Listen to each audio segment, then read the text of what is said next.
Welcome to the Timescales Interviews. I'm Grego, your host. Today I have a very special panel of extraordinary creatives that are involved in the upcoming November book release, Adventures Across Space and Time, a Doctor Who reader. How are you guys doing? Doing great. Thanks, Greg. Thank you so much for being here. And Paul, thank you so much for organizing this. We have people from all over the world in a lot of different time zones, from England to Australia to both sides of the United States and everywhere in between. So let's jump into this. Starting with Joy, I understand that you are in New York and you are a teacher and a librarian, also involved with a podcast, Reality Bomb. And I'm wondering, could you tell us a little bit about yourself, including when you started watching Doctor Who, perhaps if you have a doctor, have any other hobbies, anything you'd like to share? So it's weirdly some tough questions. So yeah, I'm a teacher librarian. I work at a private school, so I work with K to 12. So that's my day job. But since about 2018, maybe 2017, I'm totally losing track of time, I've been co-producer of the Reality Bomb podcast with Graham Burke, an author himself of many Doctor Who books. And it's been one of the most fulfilling endeavors that I've had over the past few years, because I really love working on the show, planning segments, interviewing, and we do it kind of magazine style. So we're focusing not just on review panels, which we do, but we'll also kind of go into special topics as we see fit, or sometimes we create little documentaries, which is always really nice. So yeah, I really hope people check it out if they're interested in listening. Okay. And when did you start watching Doctor Who? And do you have a favorite Doctor? So my students begged me to watch Doctor Who in 2012. And I was busy watching Friday Night Lights and I had no time to watch another show. And then it was summer vacation and I finished Friday Night Lights. So I started watching it. And of course I started watching when I was not in school, so I couldn't tell any of the kids, talk to them about my experience. I just came back in September having watched the entire show up to that point. Wow. It was series, of Modern Who. So from the series 1 of that, and then I think that was when 7A was airing, so I was kind of caught up by the time 7A was on. And it turns out that I became even more of a fervent fan than my students, who kind of dropped off in interest after Capaldi came in. And that was, so segueing in, I'm pretty sure Capaldi is my doctor. If it just going on gut instinct, he's my guy, which is ironic because that's when all my students were like, oh, we don't really like this anymore, it's not cool. But that's when my love blossomed. It sounds like you have some really cool students. They are really cool. I'm sadly no longer at that school, but I really, really loved those kids a lot because they were very, very nerdy and just wonderful. Nice. That's a very interesting story. And when did you start podcasting? So I started being a guest on other people's shows in probably 2015 or 16, and then sometime after that, in 17 or 18, I started. It must have been 2017.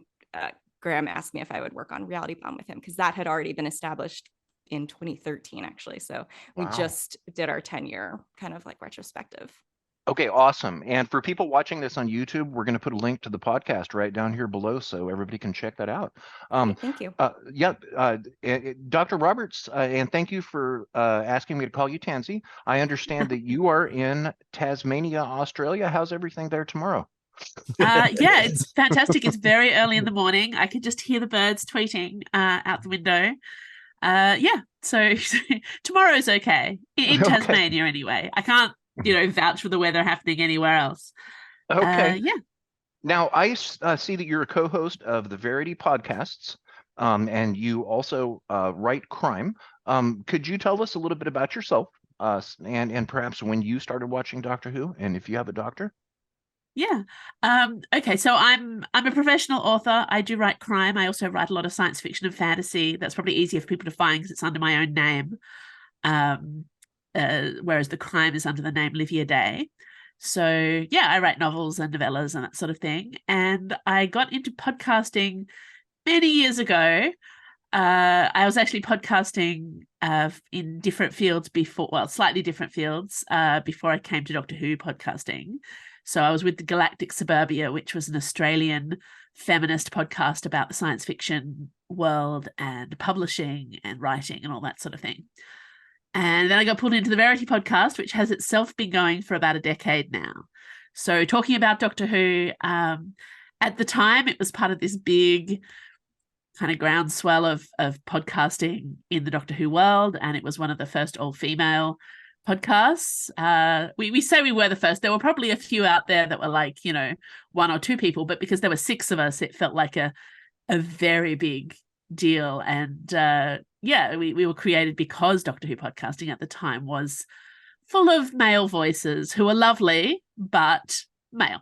So we changed things. And the lovely thing about Verity is that we inspired a lot of other people. So within even just a few years, there were so many other amazing female podcasters out there, people like Joy. And yeah, so we stopped being unique pretty quickly, which is kind of what we were going for. But Okay. yeah, Doctor Who's been a big part of my life since I was tiny. I was a classic in Australia in the 70s and 80s. We were very lucky to have Doctor Who pretty much on high repeats in child-friendly time slots of our national broadcaster, our main TV channel here in Australia.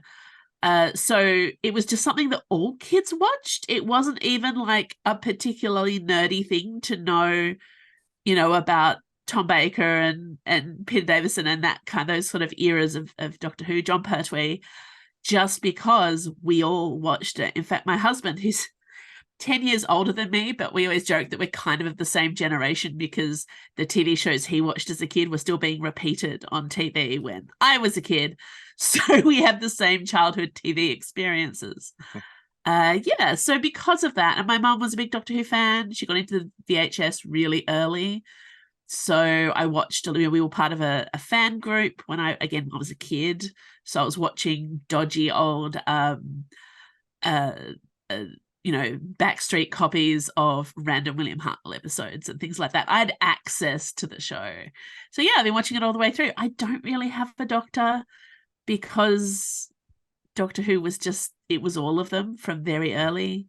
Every now and then I glob onto one and I'm like, yeah, I'm really feeling the Paul McGann. I just want to like immerse myself in this era. But no, I don't have a favorite. They're all the same person. Right.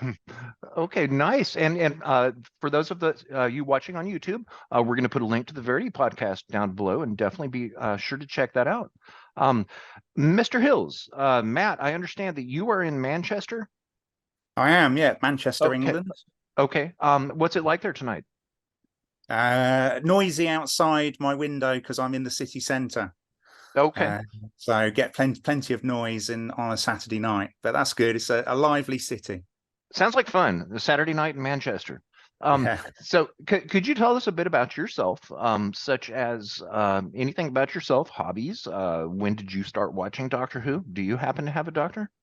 Okay, so well, in terms of, so I don't have a podcast that you can link to, so I'm sad about that. I feel like I ought to have one. So there's always time. Yeah, there absolutely. you go. There you go. Maybe after this, maybe this will spur me on. So in terms of my work life, which does blur with my fan life, I'm a professor of fandom studies, which is quite a relatively unusual kind of professorial title, based at the University of Huddersfield in the UK. And I'm about to take a writing sabbatical. So I'm excitedly looking forward to that. And I'm going to be working on a new academic monograph called Fan Studies. So lots of studying contemporary fandom in all its manifestations and all its glory. And it hasn't been officially announced, but I'm also hoping to write a volume in the Black Archive series of books for Obverse Books. So it's a short monograph, each one on one Doctor Who story. And as it hasn't been announced, I probably shouldn't say which story I'm hoping to write on. But I did a chapter for their collection on Flux, which was kind of 6 different authors. Oh, nice. Oh, there it is. Is that out there? It is. That's your chapter. There Yeah. it is. There I am. Awesome. Excellent. I got it. Nice one. Thanks, Paul. Well, I haven't read it yet. So that's what I'm doing. So I've got a period of kind of writing coming up that I'm looking forward to. And in terms of my life as a Doctor Who fan, because it is my entire life, the story my family tell is that the only time I would be quiet as a child, because I was very noisy and disruptive. I'm well behaved now. But when I was a very young child, I would only be quiet on a Saturday night. And I would, when I was very, very young, so it's before I could speak even. So, really just, from the age of like 1 or something, I would just be on my dad's knee, and he would be watching John Pertwee, Doctor Who. I guess it would have been then, because I was born at the start of the 70s. And I would be silent and kind of enraptured and blissed out in front of Doctor Who. But the really sad thing is, so apparently I saw, pretty much John Pertwee's run, but I don't remember any of it, which is very dismaying. Don't remember any of that. So my earliest actual memories are more sort of Tom Baker, maybe sort of seasons 14, 15, stuff like that. And then I loved the Graham Williams era. I'm realizing more and more that I adored that, and that kind of made me a fan. And then season 18 kind of cemented that fandom. So for me, season 17 and season 18 are both amazing, and they both kind of brought me into fandom, which gives you a clue in terms of who my favourite Doctor would probably be. So Tom Baker, just because of my age and when I got into the show. But I probably have more than one favourite, or many favourites. But I also have a very soft spot for Chris Eccleston, because it seems to me without his amazing portrayal of the Doctor, it wouldn't have become the kind of modern phenomenon, the 21st century phenomenon that it did. Tennant gets a lot of the glory, and we're about to get the Tennant nostalgia era, or we're already in that. But Christopher Eccleston, without him, that wouldn't have been happening in the same way, I would suggest.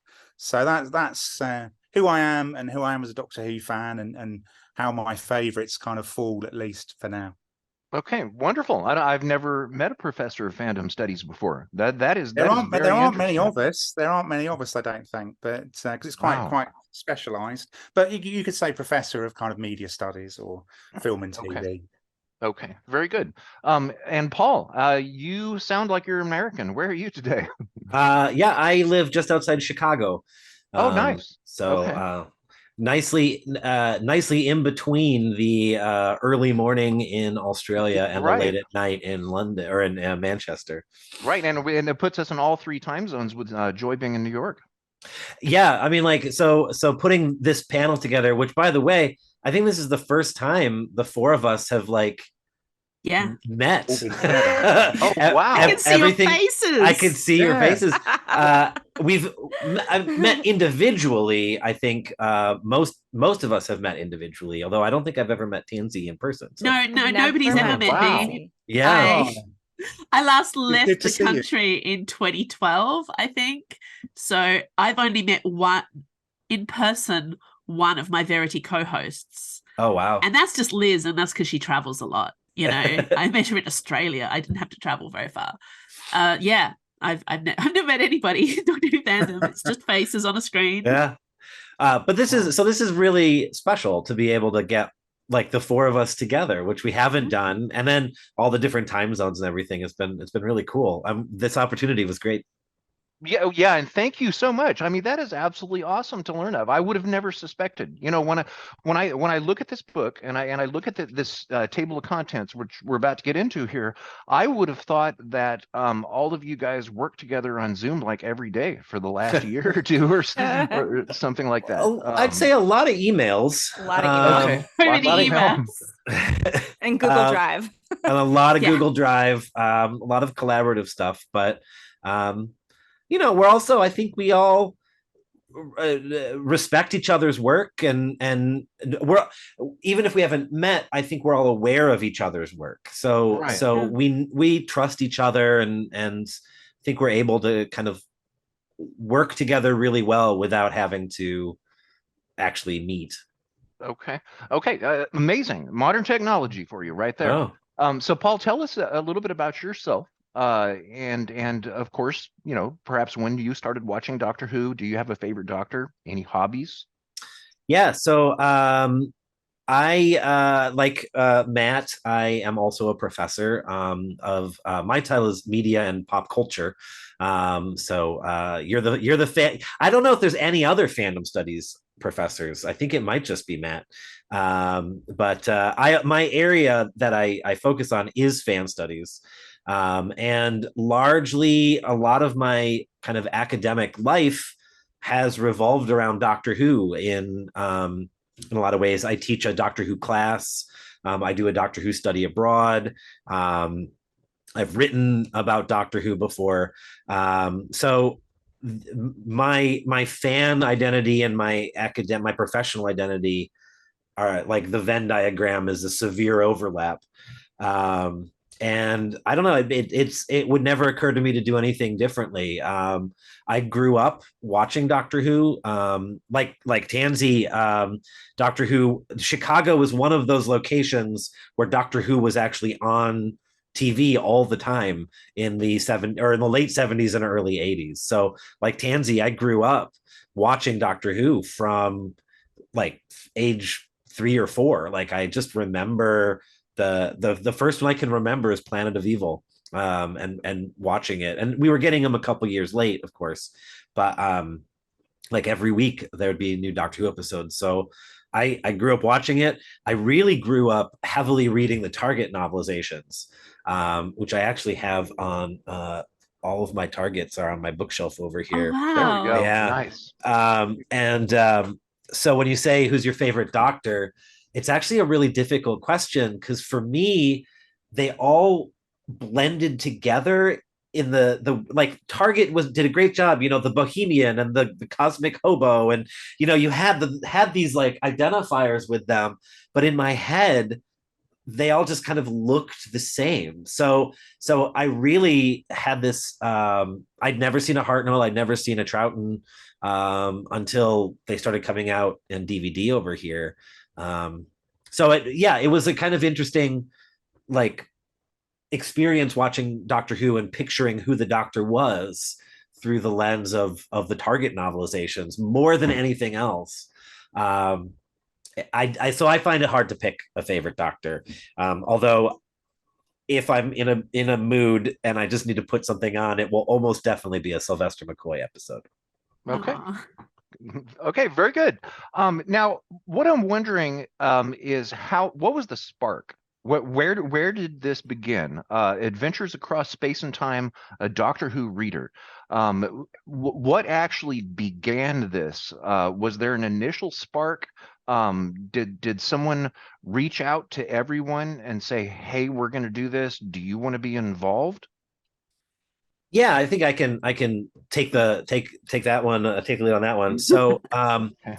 as I remember it, a conversation that Matt and I had. I don't know if Matt remembers it. Yeah, but it was I was going to say that we had a discussion about it. So yeah, but it was, I think, in 2013. Like it was a long time ago, 10 years ago, and we were like, what would be great would be to put together a reader of work that's been done about Doctor Who, because there is so much. Just the four of us editors on this call have done such, just between us, an amazing amount of work talking about, writing about, discussing Doctor Who and aspects of Doctor Who. It's the show that just keeps on giving. And so Matt and I were like, we should do something. And then it just kind of, percolated for a little bit. And then a couple of years ago, I think it was during the pandemic, I brought it back up, and we realized we needed to get more people involved. It couldn't just be the two of us. Joy and I co-run the TARDIS talks at Gallifrey One, the convention in Los Angeles. So I said, we got to ask Joy if she wants to do it. And then we kind of were talking. We're like, well, we need an Australian, and they were like, we need this global presence. And so we were talking about who's really big in Doctor Who discussions, and Tansey's name came up. So it really was it was an organic kind of process that just started with a conversation. I don't even remember where we were. It might have been at a conference. Yeah, was it at was it like an SCMS or something like that? It might have been, yeah. Society of Cinema and Media Studies. Like, it might have been at an academic. It's a very boring academic conference, but we find a little pocket. Very exciting academic conference. Oh yeah, I'm sure. But we find a little pocket of people that are simpatico, and then you just hang out with those people the whole time. So Okay, awesome. Now, one thing that I've found when talking with authors in particular is that there is a tremendous sense of giving and achievement when it comes to publishing something that becomes a part of Doctor Who history forever. You basically put your name down, and then there's the argument that your name also goes down in the history of British cultural history. It is historic to publish something in Doctor Who, and certainly that has to be an exciting feeling. And I want to start with Joy in asking this. Once this has been completed, it sounds like it's been in the works for a long time. How does it feel to have this coming out in November? It's funny because thinking back to the first conversation I had with Paul about working on this, initially I was really hesitant because I tend to say yes to a lot of things because I get excited about a lot of stuff and then regret it later because I've taken on too much and then I get stressed. So I really wasn't sure if I was wanting to take on a project, because also we were having this conversation during the pandemic, which was a really hard time for everyone.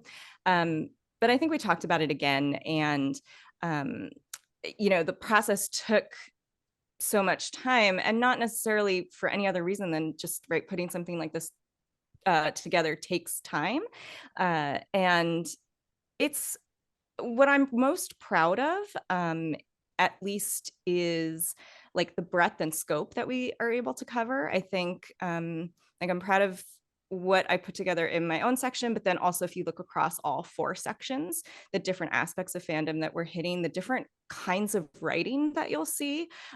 Everyone has like slightly different styles. So if you're someone who's not used to reading academic writing, there's going to be something in there for you. If you want to get really deep into some analysis and criticism, that writing is there for you also. So I think that's probably the feeling I'll come away with the most when the book is actually a physical real thing. Like it's kind of real to us now. We did get PDFs of the proof copies, so it's like half real, and then when it's a real thing, I think that feeling of pride will be maybe a little bit stronger. Okay, very good. Tansey? Yeah, look, it's been such an interesting project to work on. Like Joy, I was also quite hesitant about saying yes at first. I often do say yes to things if they're exciting and weird and I haven't done them before. But for me, because my academic background is completely like different to that of Matt and Paul, my doctorate is in classics. So when I was involved in academia, it was ancient history, like literally ancient history. My doctoral thesis was on Roman empresses. So, and then after after I finished my doctorate, I left academia almost immediately. I basically raised kids and wrote fiction.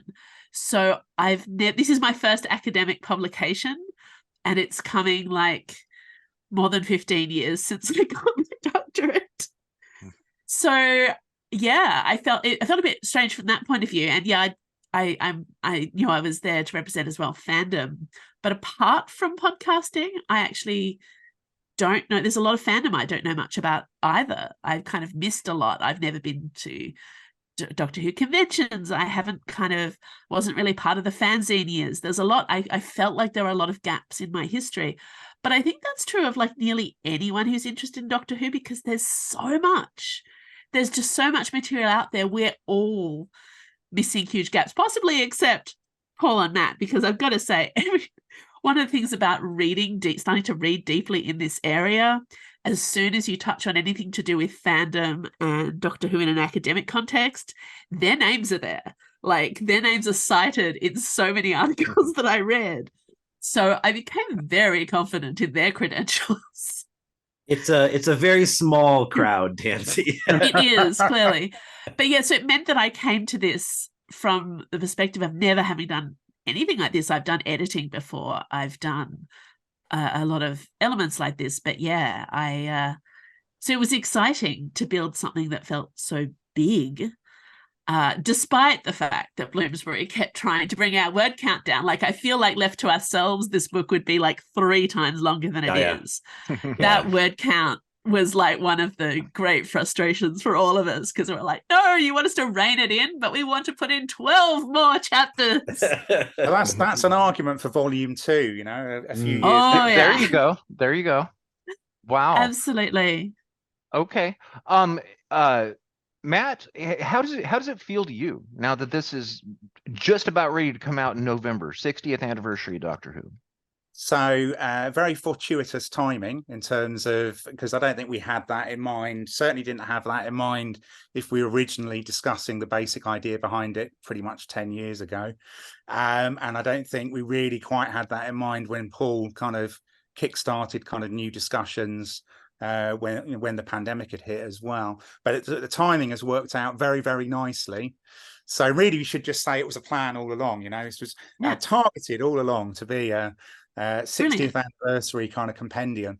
But I guess for me, so you know, I was just looking at the contents page on the PDF, the final PDF that we've got as editors, and I'm actually blown away by the range of stuff that we've pulled together. So I would say, I think the kind of curation, like the different voices and the different kind of the fan critics, fan writers, professional academics. You know, we've got an extract from the first ever professional academic journal article on Doctor Who, John Tulloch, publishing in Australia, 1980 or 81, something like that. But it's early 80s. And we've got John Fisk's kind of early work on Creature from the Pit. And then we've got sort of things from rec.art.Doctor Who.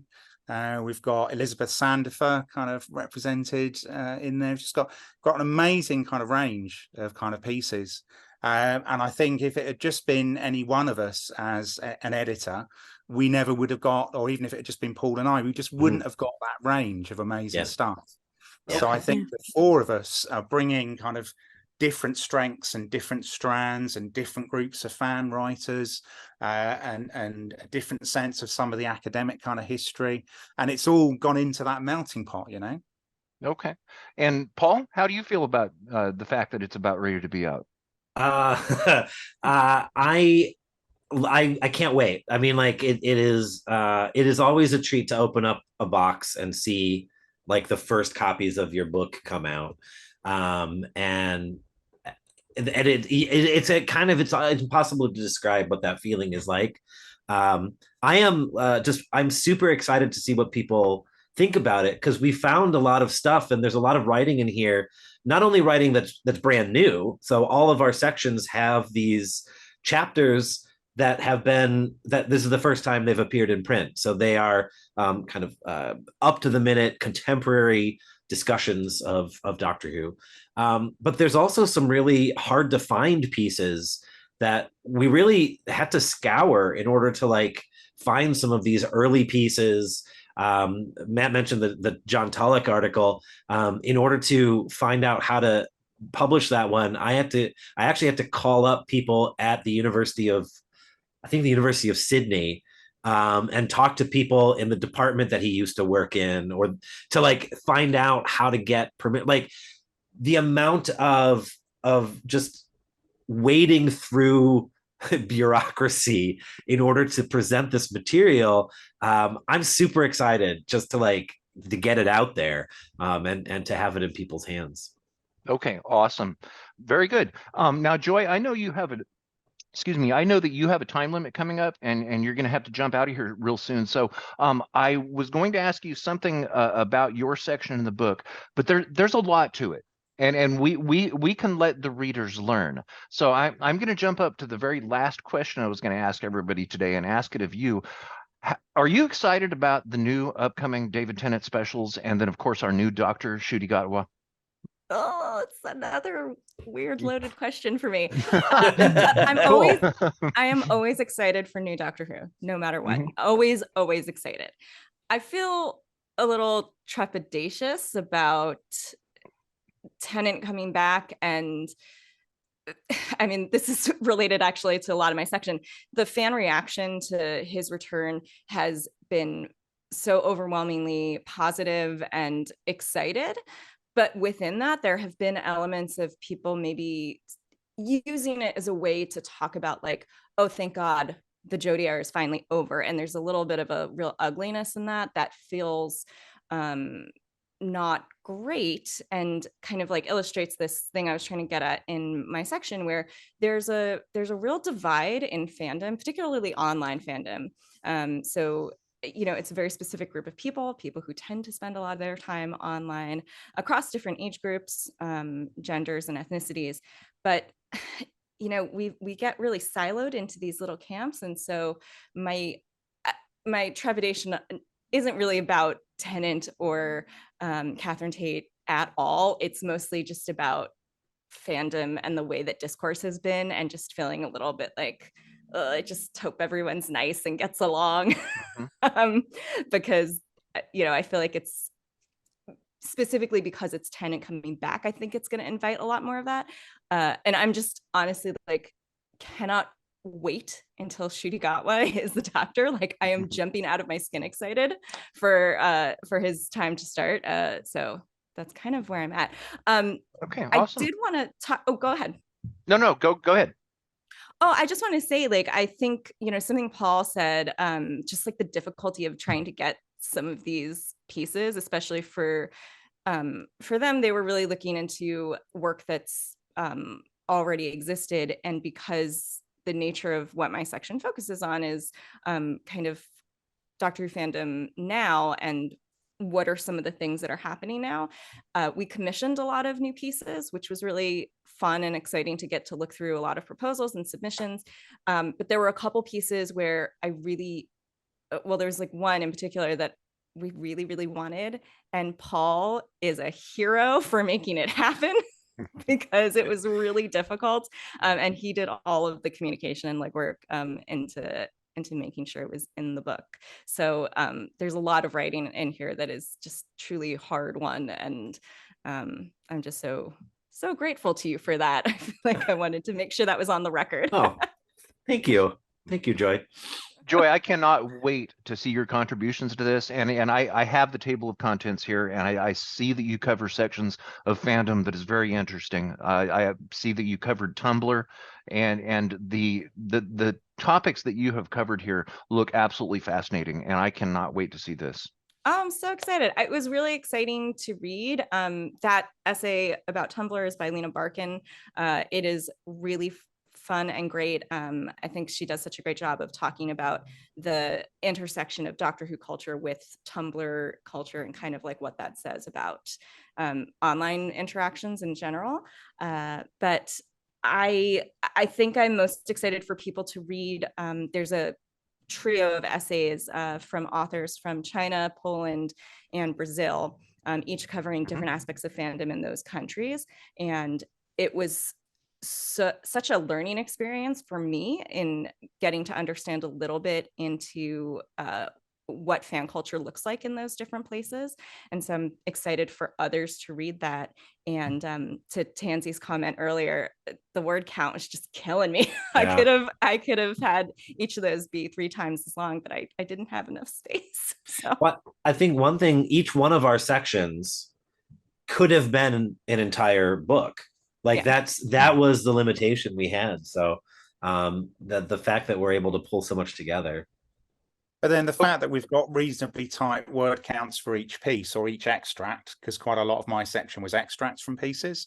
So I had to really sort of try to get the word count down a bit, or try to pick, which bits were we going to kind of extract. One of the great things about that is it means there's a huge range of kind of material. So we've got more stuff in there. And also I think it makes it really quite accessible, because you can dip in. It's not like, okay, I've got to read a 10,000 word chapter. That's a big undertaking. It's like it's a few pages or a few thousand words, and you can really dip in and out and kind of zip around the contents, Yeah, it's very snackable. Snackable. Ooh, I like Nice. that. In a good way.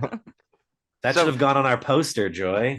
Oh, I already printed them. They are currently at LIHU. Amanda put them out on the flyer table. I'll send you the picture. Okay, so Joy, anything else you want to share with the panel before you need to run? I don't think so. Thank you so much for having us on to talk about this. I think one of the things that starts to make it feel real is talking about it with other people. So it is really nice and exciting to get to share it a little bit more with folks after kind of, like, oh yeah, we're working on this thing, and now it's going to be a real thing. Well, thank you for your time, and that's going to add to my enjoyment when mine arrives, because once I get to your section, I'm going to be like, hey, I know this editor, and I'm really looking forward to your section. This looks absolutely fascinating, and this is going to be fun. So thank you so much for joining in. Thank you so much for having me, and bye everyone. Tansey, we've podcasted together before, but this is the first time I've seen your face. Sorry, it's just so exciting. It's exciting. Anyway, bye all. I'm sure we're gonna chat again soon. Thank you See so you, much. Joy. Bye. Bye.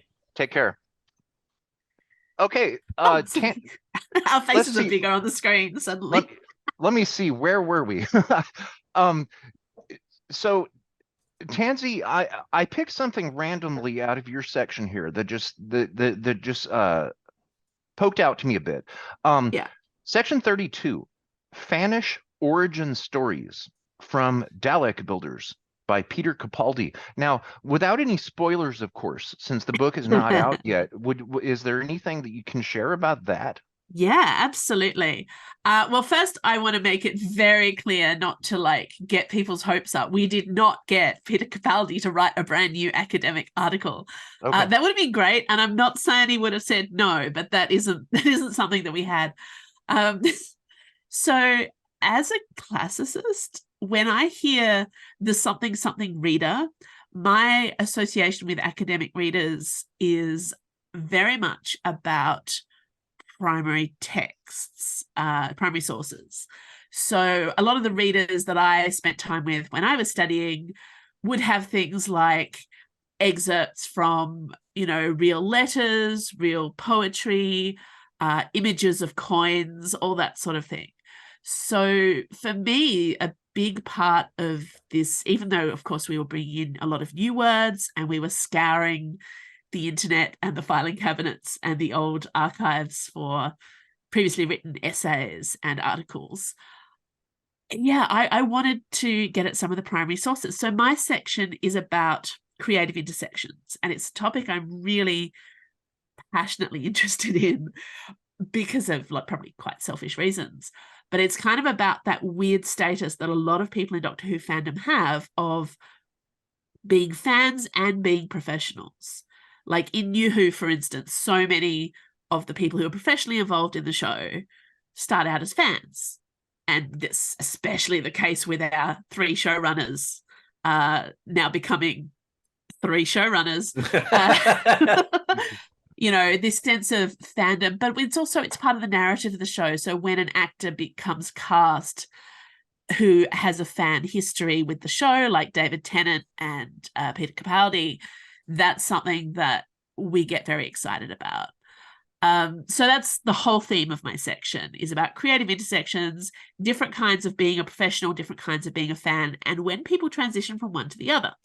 So the Peter Capaldi thing came about because I was thinking about the sorts of things you would want to preserve in a reader if somebody's coming to this book and they want to see the breadth of Doctor Who writing. And in the back of my head, one of the first things I thought of when I was asked to do this was like, and obviously you would, find those letters that Peter Capaldi was writing to magazines when he was a kid about fandom and his fanish experiences, and you would replicate those letters and put them in the book. Like, it just wasn't even a question to me that that was something you'd want to include. So the Fanish origin stories little chapter has a few bits and pieces. It also includes an excerpt of Stephen Moffat writing on rec.arts.doctor who. It has a few quotes of things that he was writing on forums, which are just, those things you look at and you're like, oh. Mm-hmm. So yeah, I included one of the fairly easy to find online, but just because things are easy to find online now doesn't mean they will be in 10 years. Right. There's a few letters that do the rounds, but that the Dalek Builders was one of those. It's Peter Capaldi writing to, I think, the Radio Times with his very strong opinions at age, there's an age 8 and there's an age 14 letter. And it was just something I really wanted to include. Okay. Because it's part of the history of the show is these creative people who are part of it who have fans. If I could have also put in the video footage we have of Chris Chibnall as an angry fan in the 80s talking on telly, I would put that into it. That'll be for the supporting website material. Yeah, that's a good idea. Tansey, were you on rec.arts.doctor who? I was do not. remember that. Okay. No, I know it existed, but as I wasn't part of Doctor Who fandom in any organized way. It wasn't organized. Yeah. The Usenet was definitely not organized. It isn't something I hear people talk about it. I'm like, yeah, you know what? I probably should have been there, but if I had, I would have probably written even fewer novels in the 90s. No, it's a big part of the Fanish history of a lot of people I know. Mm-hmm. But because I was always a casual Doctor Who fan. I didn't actually kind of participate in most apart from that Doctor Who fan club I was taken to by my mum when I was a kid, and they made me secretary and I was like 7. Apart from that, I've been not involved in Doctor Who fandom. I just didn't have doorways to it. I didn't know it was there. This is all stuff I found out about afterwards. Okay. But Now, how do you feel about the return of David Tennant and RTD2? I don't know who coined that. That's funny. It's very exciting. It's a little bit trepidatious, but I have such love and respect for what RTD did in bringing back the show, while also having read the man's book. I also have a deep and healthy disrespect for the level of, it's this sense of what's going to happen? The chaos that has been invited into our world. I think it's going to be glorious and it's going to be terrible. I'm most of the things coming back, I'm most excited about the whole Donna thing, because as people who listen to Verity know, one of the great, injustices that we regularly rail against when anyone gives us an excuse is the fate of Donna. She's a favorite character. She was very hard done by, thanks to RTD's tendency towards the tragification of Doctor Who. Kind of mad about it, excited that she's coming back, excited that we're going to get to find out about her life to date. Also really, really worried because we can't trust this man with our hearts. and I was about going to to happen. ask you that. I was about to ask you that. Aren't you worried that the tragedy is going to be one-upped rather than being I'm very worried. I'm very worried. It's interesting for me because one of the aspects of my fandom in recent years is I raised kids in Doctor Who. My son was born the year that Christopher Eccleston brought the show back, so my kids grew up with Doctor Who as a background, and they have a lot of strong opinions, and they've both lost interest and dropped off in many recent years, because they're too cool for these things, and they've gone off and they've had their own stuff that they were interested in, but they have very strong opinions grounded, particularly my son who's 18 now, strong opinions grounded in the RTD era because he's a Torchwood fan and he loves this era, so he's like maybe a bit more engaged than he was back in the day. And yeah, so we're having a lot of really interesting conversations about how chaotic and strange this era maybe is going to be. And like our running joke, because there were a lot of rumors about what was going to happen when Jodie regenerated, and our running joke in our family was that she was going to regenerate into RTD. So actually the whole David Tennant thing seems pretty restrained by comparison. But also I'm really excited about this new era. Like my youngest kid, my daughter just turned 14 and like is really into all this cool young stuff like Heartstopper. So they're really thing that they're most interested in is the casting of the new Rose, and things like that. The casting of Ncuti Gatwa is really exciting to the teens. It feels like the show is cool and relevant again, which is one of those things it needs to do every now and then, just to remind us, bring in the young people. So it's exciting. I'm excited about the new era. I'm excited about our little nostalgia runaround we're going to get for the anniversary. I think it's really the thing I'm most excited about, and I know it's cheesy, but it's the Christmas episodes. Because for me, one of the great, silly, ridiculous things about the new era of Doctor Who is those Christmas episodes. And I know that they're bonkers and they're kind of wild and cheesy and silly, but I love them. And even though I am a big defender of Chris Chibnall, and I think he was being given an incredibly hard rap through his whole time and has been treated very unfairly, I do think he is a massive, massive coward for not doing Christmas episodes. I know it's not his thing, but it's just, I love them so much. I'm glad they're back. I'm glad we're not going to have to wait. Like, it doesn't matter that David Tennant is coming back and taking all the attention for a few episodes and everyone's going to get really excited about that. I don't think it's going to take away from Ncuti Gatwa because we get him like a month later. It's an exciting thing. It makes me excited that actually all over again that the anniversary is in November, because we get to do when we do get cool anniversary stuff. I mean, remember the last big anniversary, the 50th anniversary was such a big deal, and we got big anniversary events. It was all happening, and we got a Christmas special too. So yeah, no, I'm hoping this one will be more cheerful. It'd be great if it was on Christmas Day again. And I don't think they've said that it will be. They just said the festive season, haven't they? But everybody's and I think that's more of a scheduling thing. Look, if it's New Year's, I can cope with it. We never get it on Christmas Day in Australia anyway. Like the Christmas special was Boxing Day, and even then we had to be grateful because of that one year we got it in March. So it doesn't have to be Christmas, but it's RTD. It's going to be Christmassy, right? And I think we get to see Ncuti in that. The Christmas or New Year's Day special, whichever one it turns out to be. I think that Ncuti is going to be in that one. I'm pretty sure that they're saying we're going to see him. We're getting that new Doctor for Christmas. And is there anything more exciting than getting a new Doctor for Christmas? Awesome. Okay. We are running up on that hour here. I wanted to ask Matt, is there an area that you worked on in this book that stands out to you? I was going to randomly pick something. I saw the word feminist here, feminist Doctor Who, from Finally We Get to Play the Doctor. That looks interesting. From your section, could you name something that stands out that was just really dear to heart to you to work on? That's a tricky one, isn't it? So I sort of I love all the pieces. I guess I Okay. would say that what I was trying to do, which does work against sort of just picking out one thing, is I was actually quite deliberately, in terms of the pieces that I'd curated, I was trying to create sort of pairings or couplets. So you can see there's a chapter called The Powerless Elite, from a very influential academic book, Science Fiction Audiences, from the mid-90s by John Tulloch and Henry Jenkins, and that opens my section, which is on studying Doctor Who's audiences and fans.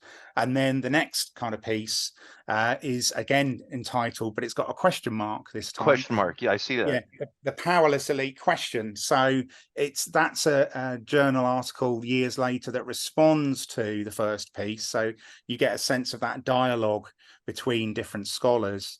It's from Keeping the Elite Powerless, Fan Producer Relations in the New Who and New You era. So that's sort of taking some arguments from work on classic Who and applying them to so-called New Who, not very new now, but new back in the day, Who, and thinking about sort of changes in and developments in online fandom, but still coming back to a related concept. So I was trying to sort of create pairings of pieces that would speak back to each other or would resonate with each other. And so then I have a piece by Paul Booth of this parish. I've heard of him. Oh my goodness. He does some good work on Doctor Who. I thought we should have a piece by I've read him. one or two of those things. Yeah, they're pretty decent. And so this Paul Booth chap, he's got this really great article on kind of questioning how we put Doctor Who into different eras, periodizing, putting it into periods, and then sort of using that as a shorthand and kind of characterizing certain phases of the show in probably quite stereotyped or reductive ways. So really great sort of critical engagement with ways that fans very commonly, and we've all done this, and I referred to the Graham Williams era earlier on, ways that we sort of characterize Doctor Who, and it's much more complex when you really kind of dig into it and pay close attention. And I paired that deliberately with another fantastic piece by Alan McKee, an Australian scholar who's also done some great work on Doctor Who, but he's never written a monograph, a book just on Doctor Who, which I always wish that Alan McKee had kind of done that, because he has done a number of really good pieces. And he had another sort of big picture piece, but this time on the politics of Doctor Who. Is Doctor Who political?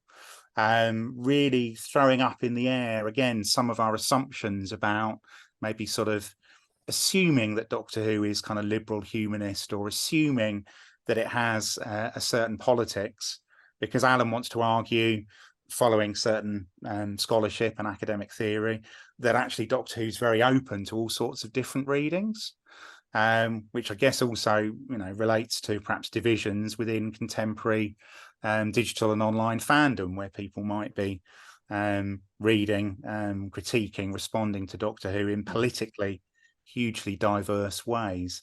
And then that pattern of kind of two pieces kind of themed to speak to each other continues. So then we get on to, it doesn't have feminism in the title, but it is feminist media studies. We get on to a piece called Desiring Doctor Who by Rebecca Williams. And so really great piece about kind of a new generation of younger female fans who got into Doctor Who when it came back in 2005, and particularly got into being fans of Doctor Who when David Tennant was first the Doctor.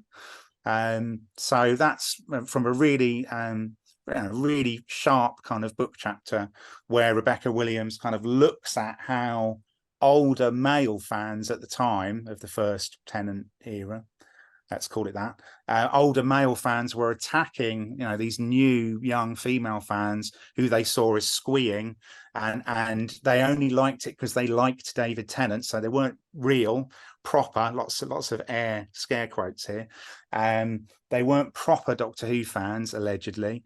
And Rebecca Williams analyzes the agency of those younger female fans kind of refusing to be kind of positioned in that way, and kind of really challenging types of sort of patriarchal and fan cultural power that the older male fans assumed that they were holding as the custodians of the flame or something.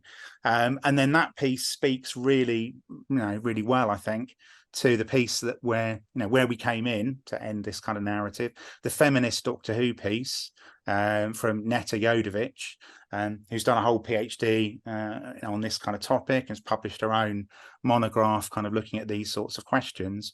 And she's done work on self-identified feminist female fans of science fiction media. So she's done work on Doctor Who and this piece here from a journal article, and that's in her monograph. But she's done work on, I think, Star Wars fans as well. Again, feminist female fans and how they respond to the masculinist kind of areas of fandom, and again, often to accusations of not being proper fans in some bizarre sense. And so Netta's piece is great because she interviewed self-identified feminist female fans and spoke to them after Jodie had been cast, but before she'd appeared on screen. So it was a real snapshot of that kind of moment, and it was the fans' kind of excitement about feeling that they were going to be represented. So it's in the title of the piece. Finally, we get to play the Doctor, but also their concerns about how the first female Doctor might be played or how that might be received, and arguments they were already getting into online with usually kind of male fans kind of challenging them in certain ways. And then Netta kind of goes back to some of her respondents, after the first Jodie season has aired, and kind of does a sort of an update. So in terms of the pieces that I've curated, I deliberately set out to create sort of pairings where you could read a couple of pieces. If you read them back to back and you didn't dip in and out, you would kind of gain more from the dialogue and the resonance and the connections across those pairings. So that was the plan, and I hope that kind of comes across to people. But your mention of the feminist piece made me think of that planning. Okay, very good. This sounds absolutely fascinating, unbelievable. Thank you so much. And we're gonna go ahead and wrap it up here. We're gonna close it out with the those two final questions for Paul also. But first, Matt, are you excited about the return of David Tennant and Catherine Tate, and of course RTD2, and then of course our new Doctor Ncuti Gatwa? Yeah, no, absolutely. As a lifelong fan who, is always kind of looking to see what's going to be the next moment of Doctor Who, what's going to be the next era, how is Doctor Who going to be part of a new zeitgeist or make itself kind of current and completely kind of relevant all over again. And it did that with Jodie in a whole set of ways, some of which it intended and some of which it was being carried along on other cultural and political currents sometimes. But I'm super excited. I think personally that Russell T Davies it might just be seeded into little bits of dialogue, or it might be a big component of the plot. But I think that David Tennant's return will reflect on the nature of nostalgia in some sense, or will reflect on the possibility of being able to go back. And it will, I suspect, in my imagined version of this, that it will actually be quite subversive and quite critical. And it will actually, in certain ways, perhaps suggest that nostalgia is a bit of a trap and we shouldn't just imagine ourselves back into the past, because it's it feels like the kind of game that Russell T Davies would play, that he would because he's very knowing as a writer and he's very reflecting on what he's doing. He's very self-aware. So whether he does it through little jokes or whether he does it through little bits of business and dialogue, or whether there's a plot about some evil force recreating an old version of the Doctor, and that's the trap that our hero has to escape from. I think there will be something. It's not just going to be a nostalgia fest, tick off all the old characters, like shopping list Doctor Who from the John Nathan Turner kind of. It's not going to be the 5 Doctors all over again. In that sense, I don't think personally. I think it'll have an edge in a creative, challenging way. That's my hope. I'll be very sad if it doesn't deliver on that. But my hope is that I think that's a realistic hope. And then Shooty, again in my dream scenario on Christmas Day, again in the UK TV schedule. Amazing piece of casting. Every video, everything I see him in, he's just so charismatic. He's so engaging. I just think he's going to be a real kind of force for good in the Doctor Who world. And the only thing I would say in terms of sounding a cautionary or critical note, because the academic in me does kind of want to do this, is there's a huge wave of excitement about Russell coming back, huge wave of excitement about David Tennant and Catherine Tate coming back. Maybe slightly fewer kind of voices reflecting on the Disney deal, and the fact that potentially within kind of the global television industry, there is an increasing weakening and erosion of public service television, which without the BBC, without public service TV and its unique characteristics, Doctor Who probably wouldn't have existed, because they didn't focus group it. It was quite an eccentric, curious thing, focused on an eccentric, curious character that we didn't know much about. And you kind of think, well, in a much more commercial system, would things like that be created, or would it be much more reliance on established intellectual property and IP and the big franchises of the world and the kind of the media environment that we're in much more now? So public service TV has given us Doctor Who, and it's kept it alive in certain ways. And the Disney deal is great, and more access, and people will see it, and presumably more money, although I think that's been debated. But even the Doctor having a different costume in every episode feels like they've got more budget to spend on certain things, because he had a uniform because it saved money, not just because it was a uniform.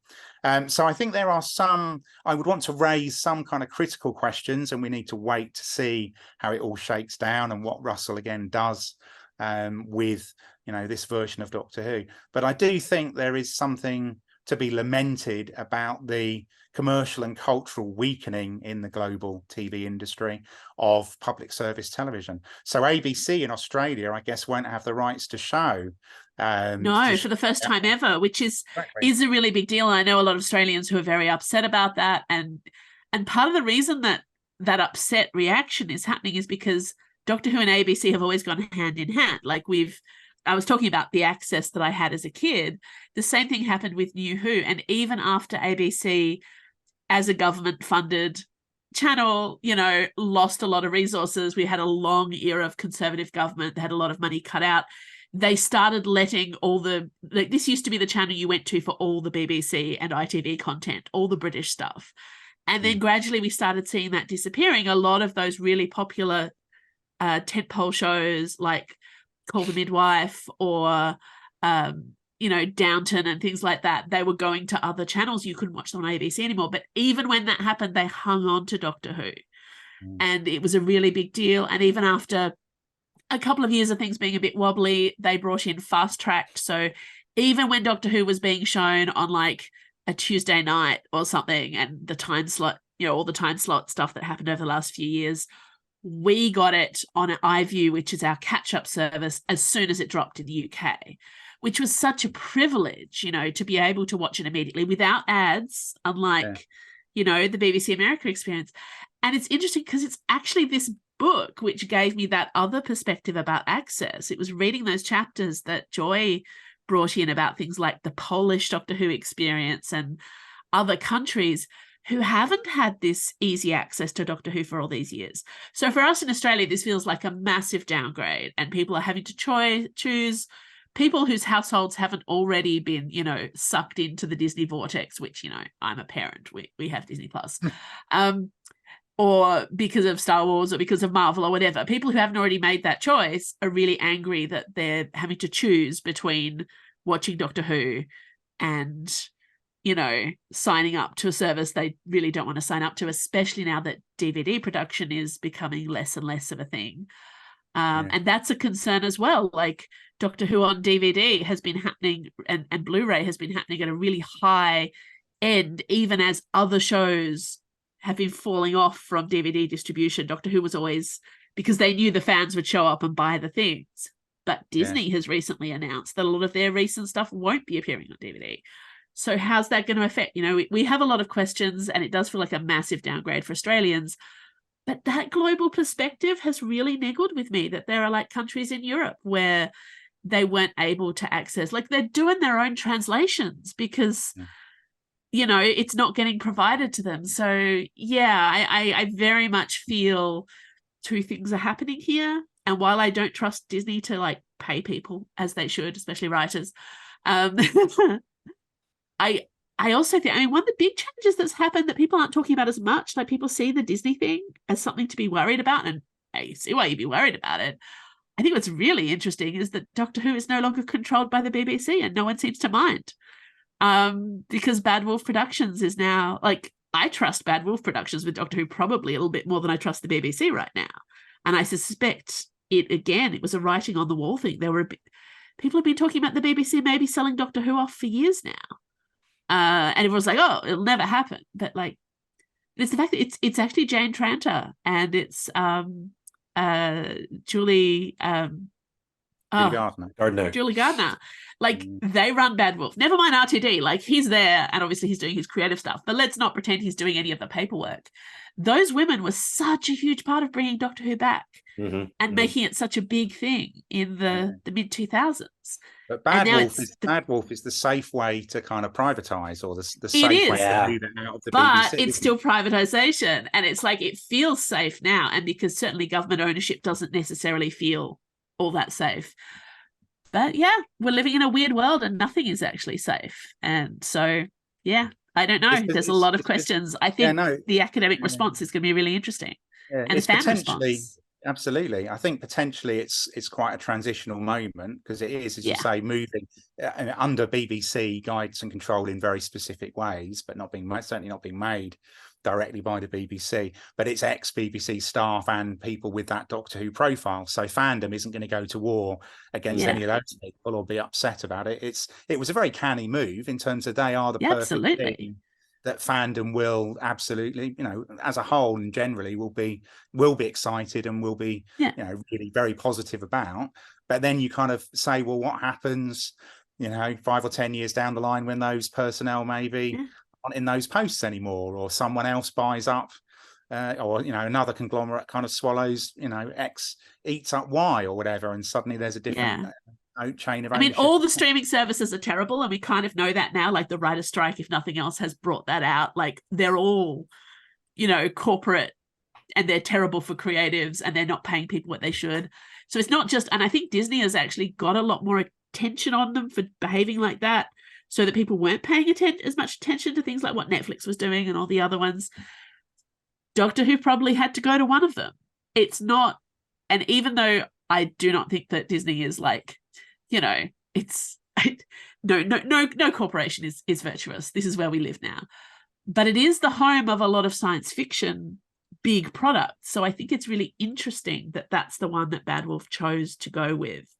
People have already signed up to Disney Plus to get access to Star Wars, or to get access to all of the Marvel stuff and all that sort of thing. So that's a huge potential audience. This could be a big breakout thing for Doctor Who, which has always, even when it broke America in a fairly substantial way with the Matt Smith era, this could be huge. Like, this could be so much bigger than it's ever been before. And that's scary, because as we found with previous fanish responses to things, when Doctor Who gets popular, fans get uncomfortable. And that's what happened in 2005. And it happened again. So it's such an interesting time.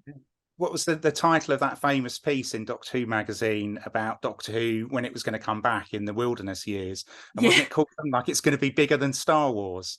And it's like, you know what? If anyone's going to do it, I think RTD could. So, and that's very much that's one of the very positive fan narratives as well. It's like, this puts Doctor Who on the same level.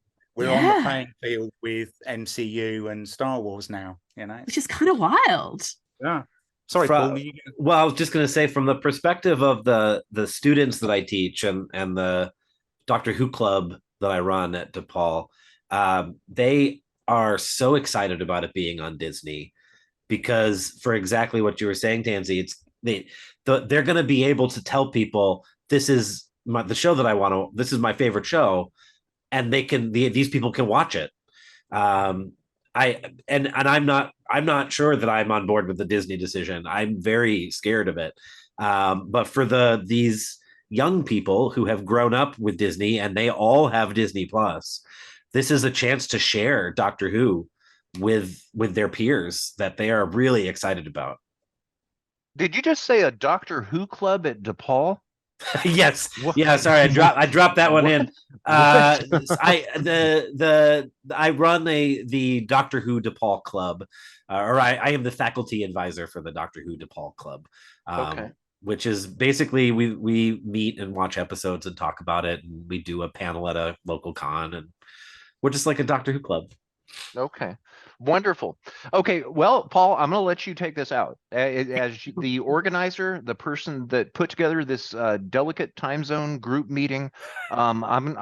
This is all yours, man. There's two questions left. One of them, was there a section was there a part of your section of the book, Adventures Across Space and Time, a Doctor Who reader, that stands out to you? That was enjoyable to work on? And then, of course, how do you feel about the 60th, and then, of course, the new Doctor Shudigatwa? So of all of that, go for it. Well, for the sake of Matt, who is now approaching 12:30 12:30 in the morning, I'll keep my remarks short. You go for it. I'm good. I don't have to dash off. I'll say, okay, so I'm going to try and find other things to say than other people have said. Okay. One of the things that I like in all of our sections is, in addition to the classic pieces that we've brought in, and the kind of primary sources that we've brought in, we also have commissioned these new pieces. And I love editing. I love bringing people's works out, and allowing people to speak what they want to speak and say what they want to say.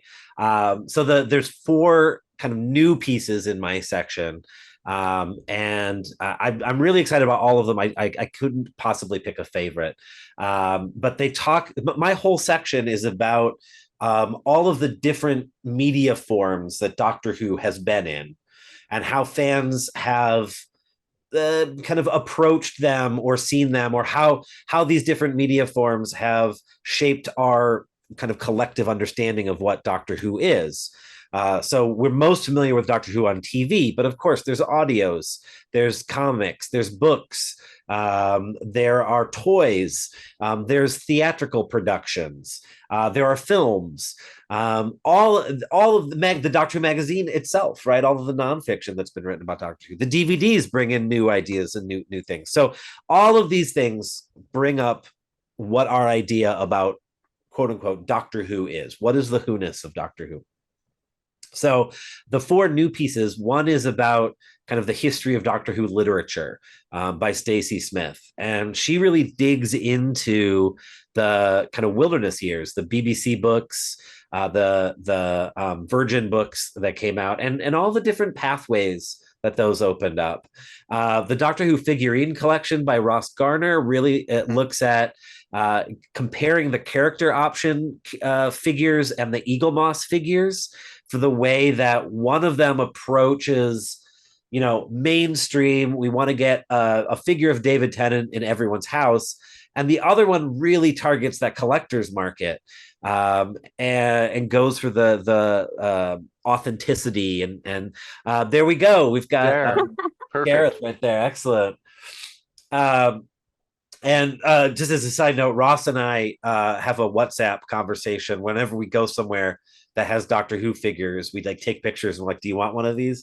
And so we're slowly making each other go broke buying all of these things. Sarah Atkinson and Helen Kennedy wrote a piece about Time Fracture, the interactive Doctor Who production in London, which I'm actually super excited for people to read, because of all the things, that's the one that would be hardest for people to actually see. It was that. Matt, did you ever get a chance to go to it?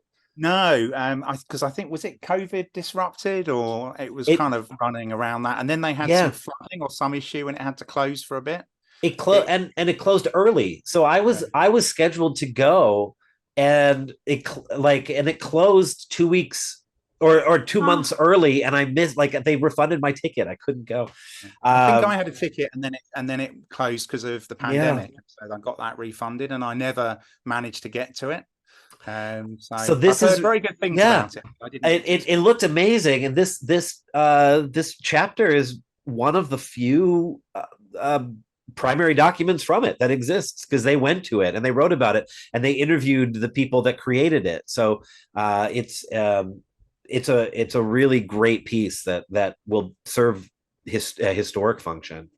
And then finally, Elizabeth Evans closes out the section by talking about Time Lord Victorious, which at the time was like the newest thing that had come out, which was that giant multimedia, transmedia experience, and kind of looking at how all of these pieces fit together. So I'm really excited about all four of those, and having our readers kind of discover these new ways of thinking about what Doctor Who is to people. Wonderful. And to answer your final question, I am excited about David Tennant coming back, and I am trepidatious about Russell T Davies coming back. And it has nothing to do with Russell T Davies, but I think Doctor Who is at its best when it is doing something new. I whatever it is, I want to see them changing. I want to see them adapting. I want to see Doctor Who becoming something it has never been before. I have faith that Russell T Davies is going to be different. RTD2 is going to be different than RTD1. But I think I would have been happier if it had been just a wholly new showrunner, bringing their new vision of what Doctor Who can be. I love RTD. It's my favorite era of New Who. But I love the fact that it can always be something different. And even if I don't love what it is, I love that it's different. And so that's why I'm incredibly excited about Ncuti Gatwa. And just like Joy said, I am jumping out of my skin waiting for him to make his appearance. Okay. I actually think he's going to be in the specials more than we think he's going to be in. I think he's going to pop up every so often, with like a little like what the hell is going on thing every so often. Do you think it'll pull like a Rose from season 4 kind of thing when it's like, yes, yeah, I think that's what it will be. Yeah.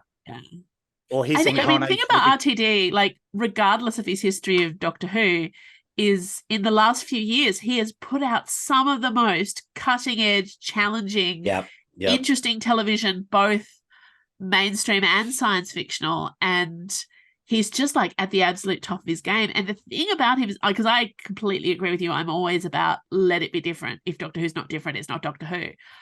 But I think if anybody can come back nearly 20 years later and do it again and be completely different to what people expect, it's going to be him. I also think he's a gateway drug to Bad Wolf Productions generally, and I don't think he's going to be sticking around that long.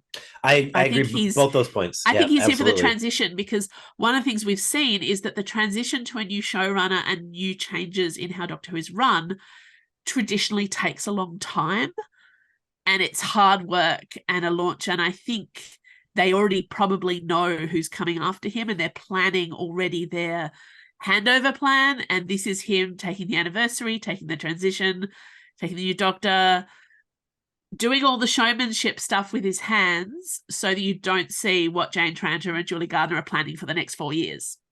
So, I completely agree with you, Tansey. Yeah. Very good. Okay, so I guess we are keeping Matt up really late. It's late afternoon here. I know it's dinner time where Paul is, and then of course it's morning where Tansey is. So I guess we'll go ahead and wrap it up. Was there anything else that anybody wanted to add? This has been really fun, Greg. Thank you. Yes, Paul, and thank you so meeting. much. I don't understand how you pulled this off. It's an absolute small miracle. And thank you so much, because if I'm looking forward to this book as much as I am, certainly there has to be others. And for people that are not aware that it's coming up, they need to know. So for people that are watching and listening to this, if you've enjoyed any bit of it, if you've learned any bit of it from it, and if you're curious about something, go check out Adventures Across Space and Time, a Doctor Who reader. The current release date is November 16th, 2023. It is already online to pre-order. Now, thanks to the generosity of the people involved in this panel, you know the people involved in the publication of this book. And it looks to me to be an absolutely massive historic labor of love. So definitely check it out. And you may very well find something that you will love. Paul, again, thank you so much. Dr. Roberts, it was nice to speak with you. I hope you have a wonderful day in Tasmania, and thank you for being here. Matt, thank you so much. Sorry to keep you up past midnight like this. And No, that's fine.